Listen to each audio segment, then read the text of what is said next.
போல சொல்லுங்க. மந்தை பெறுகிறது போல அவர்களை என்ன சொல்லப்பட்டிருக்கு? மனிதரை பெருக பண்ணுவேன். திரும்பி சொல்லுங்க. மந்தை பெறுகிறது போல அவர்களில் மனிதரை பெருக பண்ணுவேன். திரும்பி சொல்லுங்க. மந்தை பெறுகிறது போல அவர்களில் மனிதரை பெருக பண்ணுவேன். ஐயா கை விடுங்க. ஒரு ஆடாவது உள்ள வந்திருக்கா? கை விடுங்க. ஒரு ஆடாவது உள்ள வந்திருக்கா? பக்கத்துல கை கொடுத்துக்க. ஒரு ஆடாவது உள்ள வந்திருக்கா? கேட்க மாட்டேங்க. பார்த்தீங்களா? கேளுங்க. ஒரு ஆடாவது இல்ல. உங்கள்கிட்ட ஒரு ஆடு வெளியே போயிருக்கா? இல்ல. வந்த ஆடு அது கொஞ்சம் நசுனும் கொஞ்சம் அது வியாதியமா இருக்கு பாஸ். அப்பப்போ அது தலையை காட்டும், அப்பப்போ காலை காட்டும், அப்பப்போ அது வாழை காட்டும். அப்படி எது இருக்கா? அப்படின்னா நல்லா கவனிக்கணும். மந்தை பெருகிறது போல அவர்களின் மனிதரை பெருக பண்ணுவேன். நான் காலையில ஜெபம் பண்ணேன். என் சபைக்கு ஆண்டவர் ஆஸ்தியும் ஐஸ்வர்யத்தையும் அவன் வீட்டில் தங்க செய்வேன் என்று சொன்னார். ஆஸ்தியும் ஐஸ்வர்யமும் அவன் வீட்டில் தங்க பண்ணுவேன்னு சொன்னார். என்ன பார்க்கணும். என் வீட்டில் நான் ஜெபம் பண்ணுவேன். ஆஸ்தியும் ஐஸ்வர்யமும் என் வீட்டில் தங்கணும். என் பாக்கெட்டில் 2000 ரூபாய் குறைவில்லாமல் இருக்கணும்னு நான் சொல்லி ஜெபம் பண்ணிட்டு இருக்கிறேன்.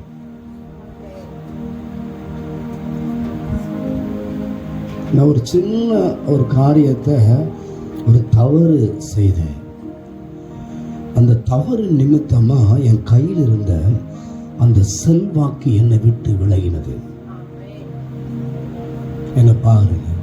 நம்ம எல்லாத்துக்கும் ஆமீன் போடக்கூடாது. தப்பானதுக்கெல்லாம் ஆமீன் போட்டால் தப்பாகிடும். ஆமீன் போடக்கூடாது. நல்லா கவனிச்சுக்கணுங்க. தவறான ஒரு நபர்கிட்ட என் பணத்தை கொடுத்துட்டேன். பணத்தை கொடுத்தனால ஒரு சில நண்பர்கள்ட்டையும் நான் வாங்கி பணத்தை கொடுத்துட்டேன். நான் அந்த பணத்தை 1 ரூபாயை கூட சாப்பிடல. ஆனா கொடுத்த நபர் வேசித்தனத்தின் பாவத்தில் இருக்கிறதை ஒரு நாள் காண்பித்தார். என்றைக்கு பணம் வேசித்தனமான ஒரு பாவம் நிறைந்த ஒருவர்கிட்ட என் பணம் கையிலிருந்து உழைத்து கண்ணீரோடு ஜெபித்து வாங்கின காணிக்கை பணம் எப்பொழுது வேசித்தனமான பாவத்துடைய பகுதிக்கு போனதோ அன்றைய நாள் எனக்கு குறைவு வந்தது.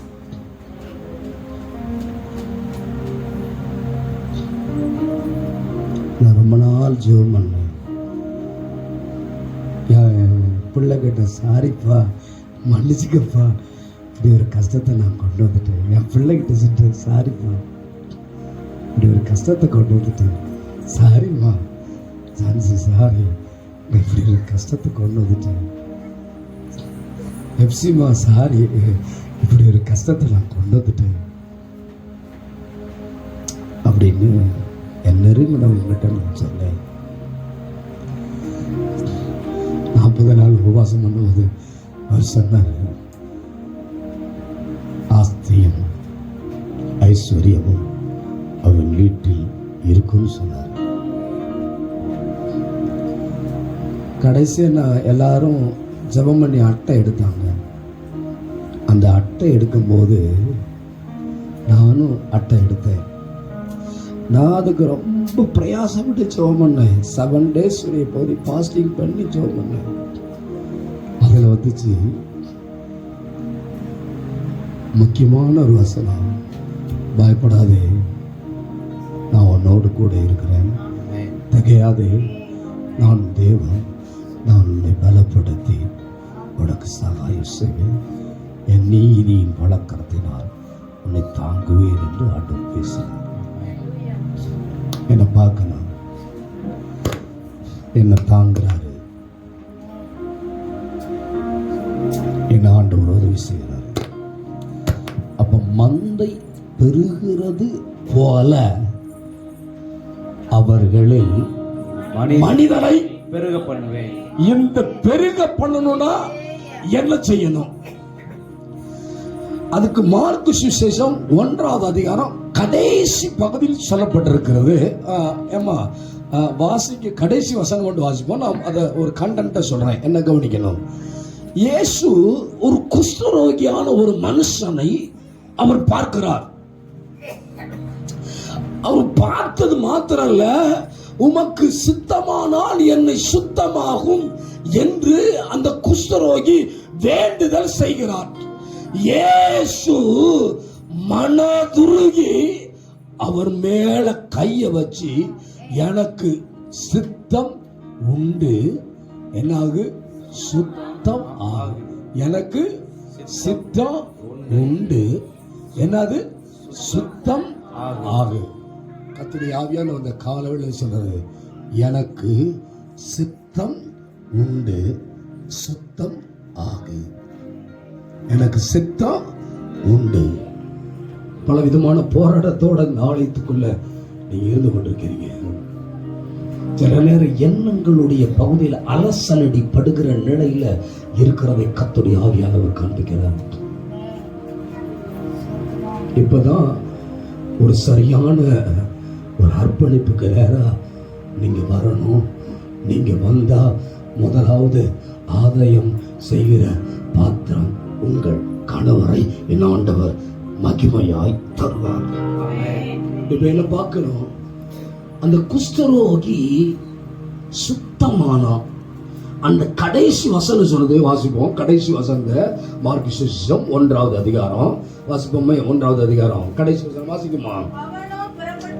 அவனோ புறப்பட்டு போய் இந்த சங்கதி எங்கும் விளங்கும்படியாக பிரசித்தம் பண்ண தொடங்கினார்.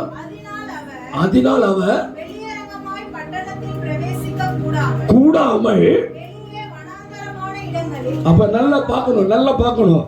அந்த குஷ்டரோகி செஞ்சது என்ன காரியம் சார் செஞ்சாரு அப்படின்னா, அங்க சொல்லப்பட்டிருக்கு. நீங்க 44வது வசனம், ஆகிலும் நீ போய் ஆசாரியத்துக்கு உன்னை காண்பித்து, ஆசாரியத்துக்கு உன்னை, ஆசாரியத்துக்கு உன்னை காண்பித்து நீ சுகமானது நிமித்தமாய் மோசே கட்டளையிட்டு இருக்கிற கட்டளையிட்டவர்களை அவர்களுக்கு சாட்சியாக செலுத்து என்று கண்டிப்பாய் சொல்லி அவர்களை என்ன பண்ணாரு?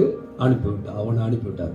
இப்ப என்ன கவனிக்கணும், டே குசவனத்திற்கு சுத்தமான, அதனால நீ என்ன பண்ண, யார்ட்டையும் சொல்லாத, மோசே சொன்ன காணிக்கையை என்ன பண்ணு சொல்லுங்க ஆண்டவர் சொன்னார். ஆனா அவன் என்ன சொன்ன, என்ன செஞ்சான் தெரியுமா? என்ன என்ன என்ன பண்ண தெரியுமா? இவர் ஒருத்தர் மட்டும் பேசக்கூடாது. என்ன பண்ண, அந்த வசனத்தை கடைசி வசனம் பாருங்க, என்ன பண்ணான்னு பாருங்க. 45வது வசனத்தை, அவனோ புறப்பட்டு போய்,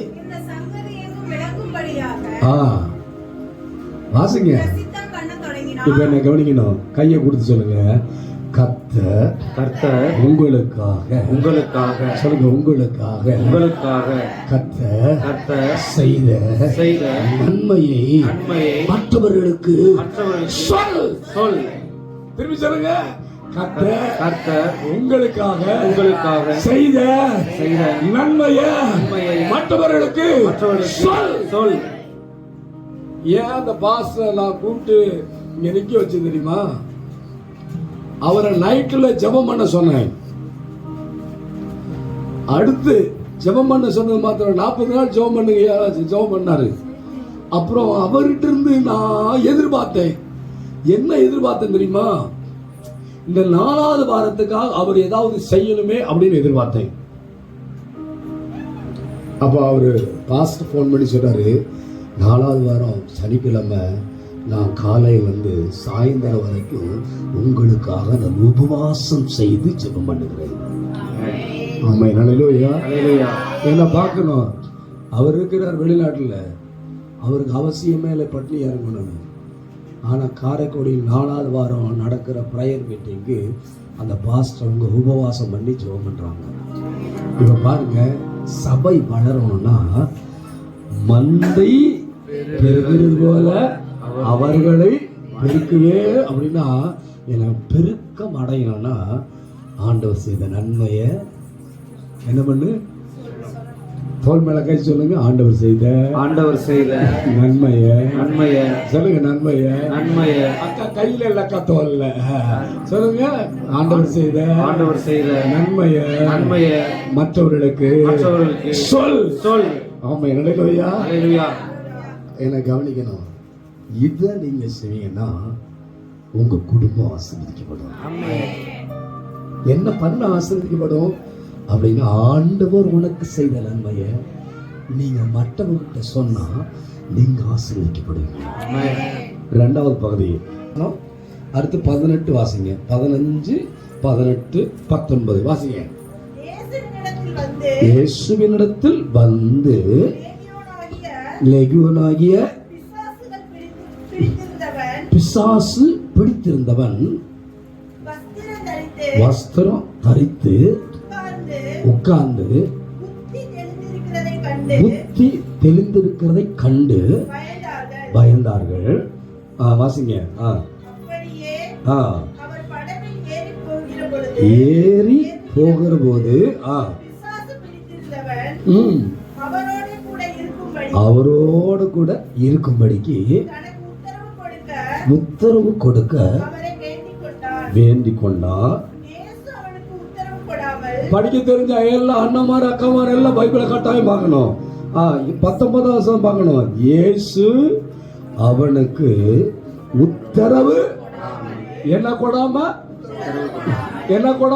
உத்தரவு கொடாம அங்க சொல்லப்பட்டு ஒரு கோடு போட்டுக்கணும் பாருங்க. நீ உன் இனத்தாரிடத்திற்கும் உன் இனத்தாரிடத்தில் உன் வீட்டில் போய் என்னது கர்த்தர் உனக்கு இறங்கின அங்க சொல்லப்பட்டிருக்கு உனக்கு செய்தவைகள் எல்லாம் அவர்களுக்கு அறிவி என்று சொன்னார்.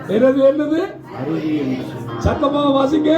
அறிவி என்று சொன்னார். அங்க சொல்லப்பட்டிருக்கு நீ யாருக்கு கவனிக்க மாட்டேங்கிறீங்க. நீ அங்க சொல்லப்பட்டு நீ உன் யாருக்கு இனத்தாருக்கு பக்கத்துல சொல்லுங்க. நீ உன் இனத்தாருக்கு உன் இனத்தாரிடத்தில் சொல்லுங்க. நீ உன் இனத்தாரிடத்தில். அடுத்து பாருங்க. அடுத்து சொல்லிருக்கு உன் யாருக்கு வீட்டிற்கு போய். யாரு வீட்டுக்கு போய் கர்த்தர் உனக்கு இறங்கி உனக்கு செய்தவைகளை எல்லாம் உனக்கு செய்தது எல்லாம் அவர்களுக்கு அறிவி என்று சொன்னார். அறிவி என்று சொன்னார். இப்ப என்ன கவனிக்கணும். ரெண்டாவது போய் சொல்றேன். எப்ப ஊழியருக்கு வரும், எப்ப ஊழியம் செய்யலாம் அப்படின்னா, முதல் குஷ்டரோகி தனக்கு இயேசப்பா செய்த நன்மையை பிரசித்தப்படுத்தினார். இந்த லேகியோ பிசாசு பிடித்தவன் கல்லறையில் வாழ்ந்தவன். கவனிச்சு பாருங்க. காலையில நானும் பாஸ்டர் பாலா அவங்களாம் வரும்போது ஒரு பாஸ்டர் கால் பண்ணாரு. பாஸ்டர், என் சர்ச்சுக்கு வரவங்க நீங்க ஜெபம் பண்ணி மனநல பாதிப்பை சுகமாக்குறீங்களா, அல்லது நான் போய் மந்திரவாதியை பார்த்து சுகமாக்குறதுக்கு மந்திரவாதியை தேடட்டுமா? நான் நாட்டு சொன்னேன், யோ நீ இயேசு உண்மையான தெய்வன்றது நிரூபிக்கிறதுக்கு நேரம் வந்தது. அந்த குறிப்பிட்ட குடும்பம் ஒரு கோவிலுடைய பகுதிக்கு கருவறையை திறக்கிற குடும்பம்.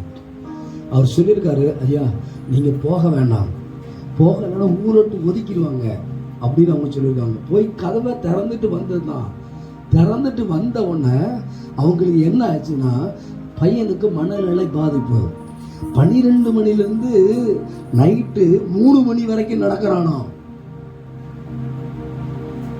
இப்ப நான் சொல்றேன், இந்த சபை பெருகணும்னா குஷ்டரோகி தனக்கு ஏசப்பா செய்த நன்மையை பிரசித்தப்படுத்தினா. இயேசு லேகியோன் பிசாசு பிடித்தவன்கிட்ட அவர் சொன்னாரு, நீ போய் இனத்தாருக்கும் அங்க சொல்லப்பட்டிருக்கு யாரு உன்னிடத்தில் வீட்டுக்கும் போய் கர்த்தர் உனக்கு இறங்கி உனக்கு செய்த எல்லாம் ரெண்டாவது பகுதி உன் இனத்தாருக்கு சொல்லணும், உங்க குடும்பத்துக்கு சொல்லணும். ஊழியம் யாருக்கு செய்யணும்? ஊழியம் யாருக்கு செய்யணும் அப்படின்னா கர்த்தருக்குல்ல. ஊழியம் வந்து முதல்ல உங்க வீட்டுக்காரருக்கு செய்யணும். பக்கத்தில் கைட்டு சொல்லுங்க, உங்க வீட்டுக்காரருக்கு செய்யுங்க. வீட்டுக்காரருக்கு செய்யுங்க. சொல்லுங்க, உங்க வீட்டுக்காரருக்கு செய்யுங்க. ஏன்னா நான் கை கட்டிட்டு வந்துட்டு போயிடலாம் நினச்சிட்டீங்களா? இல்லை இல்லை, சொல்லணும், வாய் திறந்து சொல்லுங்க. இதை என்ன பாருங்க, என்ன பாருங்க, என்ன பாருங்க. தேகியம் பிசாசு பிடித்தவன் என்ன தெரியுமா? ஒரு வேத வல்லுனர் சொன்னாரு, எதிர்காலத்தில் அவன் இயேசு முடிச்சு, அவருடைய அந்த தேவ நோக்கம் முடிஞ்சு அப்போஸ்தலரை காட்டிலும் பலமான ஊழியம் செய்வானா. அப்போ என்ன பண்ணணும்? பிரசுத்தப்படுத்தணும். ரெண்டாவது இறங்கி உன் குடும்பத்துக்கு சொல்லணும். மூணாவது பகுதி பாருங்க, 5 புருஷனோட இருந்தவ அவ போயிட்டு என்ன சொன்ன தெரியுமா? அவ விபச்சாரி. பார்க்கறது எல்லாம் தனக்கு தான் வேணும்னு சொல்லி 12 மணிக்கு குடத்தை எடுத்துட்டு போனான். அவ குடத்தை எடுத்துட்டு போகும்போது எவனாவது ஒருத்தர் தூக்கிட்டு போற ஆளு. இயேசு அவளுக்காய் வந்து காத்திருந்தார். தண்ணி குடுமா, உங்ககிட்ட பாத்திரம் இல்லையே. அங்கேயே ஜாதி வெறியை கொண்டு விட்டா. நீர் யூதனா இருக்க, நான் சமையாட்ட எப்படி கேட்கலாம்? யோ, நீ எப்படி கேட்கலாம்? உங்ககிட்ட தான் பாத்திரம் இல்லையே. அப்ப இயேசு சொன்னாரு, எந்த தண்ணீரை குடிக்கிறவனுக்கு மறுபடியும் தாகம், நான் கொடுக்கிற தண்ணியை குடிக்கிறவனுக்கு தாகம். அப்ப அந்த தண்ணியை எடுத்துட்டான். அப்ப புருஷனை அழைச்சிட்டு வா. இயேசு சொன்னாரு, புருஷனை அழைத்து வா. ரொம்ப முக்கியமானவங்க. புருஷனை அழைத்து வான்னு சொன்னவர் ரொம்ப முக்கியம். எனக்கு புருஷன் இல்லை. ஆண்டவர் 5 என்ன கவனிக்கணும். நான் தீர்க்கதரிசியாக காண்கிறேன். சொன்னது மாத்திரம் இல்லை, அந்த 38வது வசனம் நினைக்கிறேன். 39 வாசிங்கன்னா, நான் செய்த எல்லாவற்றையும் என்னது சொல்ல மாட்டேங்கிறீங்க. நான் செய்த எல்லாவற்றையும் எனக்கு சொன்னார் என்று என்னது சாட்சி சொன்ன இந்த ஸ்திரீ. என்ன சொன்னா? சாட்சி சொன்ன இந்த ஸ்திரீனுடைய. என்ன சொன்னா? சாட்சி சொன்ன இந்த ஸ்திரீ. என்ன சொன்னா? சாட்சி சொன்ன. என்ன சொன்னா? சாட்சி சொன்ன இந்த ஸ்திரீனுடைய. ஊழியம் செய்யறது சாட்சியை சொல்லுவது.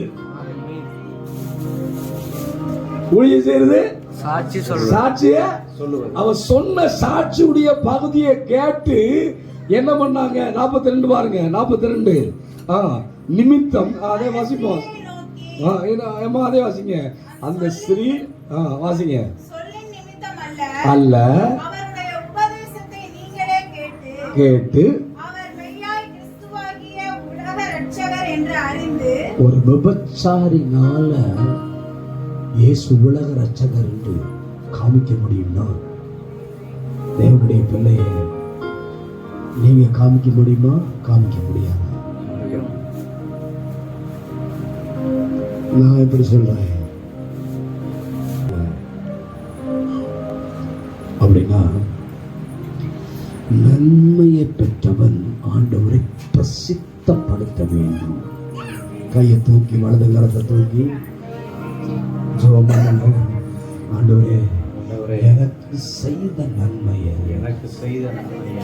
நான் மற்றவர்களுக்கு சொல்லணும். சொல்லுங்க வாய் திறந்து. சொல்லுங்க வாய் திறந்து. எனக்கு செய்த நன்மையை மற்றவர்களுக்கு சொல்லணும்னு சொல்லுங்க. மற்றவர்களுக்கு சொல்லணும். சொல்லணும்னு சொல்லுங்க. மற்றவங்களுக்கு சொல்லணும். மற்றவர்களுக்கு சொல்லணும். எனக்கு செய்த நன்மையை, எனக்கு செய்த நன்மையை, எனக்கு செய்த ஆசீர்வாதத்தை, எனக்கு செய்த ஆசீர்வாதத்தை, எனக்கு செய்த செய்த நேர்மையான காரியத்தை காரியத்தை ஆண்டவரே நான் மற்றவங்களுக்கு மற்றவங்களுக்கு சொல்ல சொல்ல என்னை என்னை அர்ப்பணம் செய்கிறேன். செய்கிறேன். சொல்லுங்க, வாய் திறந்து அர்ப்பணம் செய்கிறேன். அர்ப்பணம் செய்கிறேன். கர்த்தருடைய ஆவியானவர் சொல்றாரு உங்களை பார்த்து. ஆண்டவர் இந்த நாள்ல உங்களை பார்த்து சொல்றாரு, மகளே உன் மேல என் ஆண்டவர் சொல்றாரு, உனக்கு செய்த நன்மைய இந்த ஆலயத்துல இந்த தேவ மனுஷன் மூலமா உனக்கு செய்த நன்மைய மற்றவர்கிட்ட சொல்லுவதற்கு என் ஆண்டவர் உன்னை நினைச்சிருக்கிறாரு. நீ அதை செய்யும் போது உன் குடும்ப சிறையிருப்பு மாறும் என்று கர்த்தருடைய ஆவியானவர் சொல்லுகிறார். இரண்டாவது பகுதி, அவன் லேகியோன் பிசாசு பிடிச்ச ஊழியம் பண்ணான். அந்த ஊழியம் குடும்பத்துக்கு, அந்த ஊழிய நண்பர்களுக்கு, அந்த ஊழியம் உறவினர்களுக்கு. கையை உயர்த்தி சொல்லுங்க, ஏசப்பா, ஏசப்பா, நான் என் சொந்தக்காரர்களை, நான் சொந்தக்காரர்களை, நண்பர்களை, உடன் பிறந்தவர்களை, பெற்ற பிள்ளைகளை, ஆண்டவருடைய சமூகத்துல ஆதாயப்படுத்துகிற தேவ மனிதனா என்னை கரத்திலிடும். சில கரத்திலிடுங்க. இயேசுவின் நாமத்தினால ஆண்டவரே நான் என் குடும்பத்தை ஆதாயப்படுத்தணும். சொல்லுங்க, குடும்பத்தை ஆதாயப்படுத்தணும். என் நண்பர்களை ஆதாயப்படுத்தணும். என் பிள்ளைகளை ஆதாயப்படுத்தணும். என் உறவினர்களை ஆதாயப்படுத்தணும். அதுக்கு என்ன அர்ப்பணம் செய்கிறேன். சொல்லுங்க, அதுக்கு என்ன அர்ப்பணம் செய்கிறேன். சொல்லுங்க, இயேசுவின் நாமத்தினால என்ன நீங்க நம்புறீங்க. சொல்லுங்க, என்ன நம்புறீங்க. நான் ஊழியர் செய்வேன் சொல்லு. என்ன நம்புறீங்க. நம்ம உத்தமத்தோடு ஜெபித்து முன்னேற எனக்கு உதவி செய்யும். கர்த்தருடைய ஆவியானவர் சொன்னாரு, நீ உன் இனத்தாருக்கு, உன் உடன் பிறந்தவர்களுக்கு கர்த்தருடைய வார்த்தையை சொன்ன உங்களை நம்புறாங்க.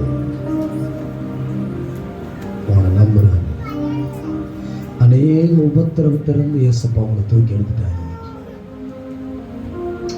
இன்னைக்கு ஆண்டவர் சொல்றாரு, நாளே நீ ஊழிய செய்யலாம். உன் இனத்தாருக்கு, உன் நண்பர்களுக்கு, உன் உறவினர்களுக்கு நீ ஊழிய செய்யும் போது அவர் சொன்னார், நீ மரண இருளில் பள்ளத்தாக்கில் நடந்தாலும் பல்லாப்புக்கு பயப்படாதே, நான் உன்னோடு கூட இருக்கிறேன். ஒருவனும் உனக்கு தீமை செய்வது இல்லை என்று ஆண்டவர் சொன்னார். என்ன பார்க்கணும். கையை உயர்த்தி திரும்ப சொல்லுங்க, ஏசப்பா. சொல்லுங்க, ஏசப்பா. இன்றைக்கு சொல்லுங்க, இன்றைக்கு எந்த பாவத்தின் அடிஸ்தானத்திலிருந்து என்னை விடுதலை செய்கிறோம், என்னை சுகமாக்கினீங்களோ, இன்றைக்கு இயேசுவின் நாமத்தினால நான் குடும்பங்களை ஆதாயப்படுத்த, ஜெபிக்க, கிராமங்களை ஆதாயப்படுத்த என்னை பயன்படுத்தும். இயேசுவின் நாமத்தில் பிதாவே. ஆமென். உட்காருவோம்.